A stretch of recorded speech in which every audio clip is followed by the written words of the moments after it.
کارمند نخوشخانه لالاوین لدهو که اول نزدیک 3 ساله امت ناف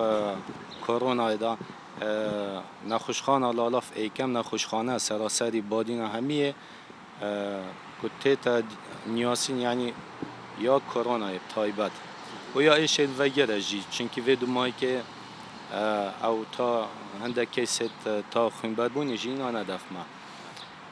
اول 3 سالم به دوام این ویدو مایی که 11/4 امر هلوشاندن گری بستین ما هات دان ام گری بستین سا او دیا خوب پاراستنی بون بجنی وقایه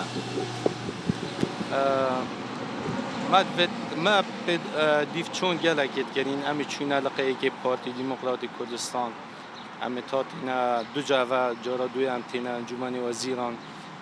دو جا امی چون دف وزارت امی چون دف دکتر سامان برزنجی دویجی ما 4 کسی ما میتفرق نویرو گل عقد و گل وعد و دی داین ما بس راسي حطانو کچ نکرد یه دست ما داد بجام هیوید کن یعنی دیف چونه که بوما بکن یعنی اول 3 ساله امت کرونا دا اری محقوله گری بستک بوما نبیتن بسیارک یعنی بو جناب وزیری و بو مدیر عامی یعنی هک یعنی کیسه ما هندی مازنه گری بستک بوما نکن محقوله گری بست ما اتحال و شاندین ام نخوشخانه لالاف ام استاف اگین پیکتنش 51 کسا 29 خوب بخشن و 23 گری بستن سا عقدا خوب پاراستنی بون او اتحال و شاندینو معاشت 6 مانگا نداین اما اوش استا مدیر ما دکتر ولیده وقت 8 ایکی 12 کتاب ما در خزبوک و عقد ما بهنه هلوشاندن نه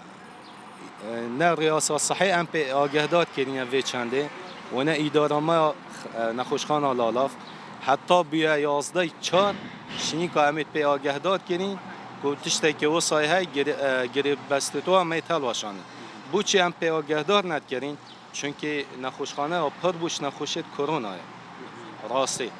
چونکی واد زانی هکه هنگی ام پی آگهداد کرد باینه دا بایکوت کن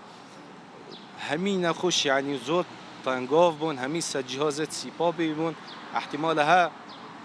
چند دقیقه ایک کسی که وفات کرد ما گری بس ما هندک خوش 2016 وره چه کردیم ید ما اوستاف لالاف اغلبیان یعنی دست پی که هاتنا کرونا ید بوما چه کردیم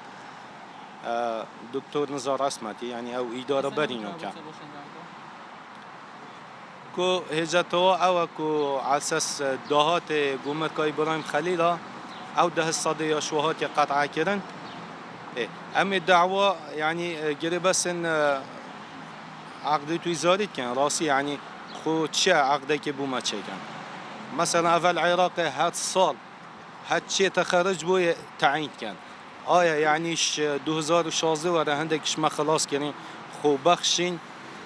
2019 وره 20 وره امید که نگیری بست و شنی هاتن گیری بست ما حل وشاندن چونکی کرونا هیدی برف نمانه وچو شول بمنه ما رابون گیری بست ما حل وشاندن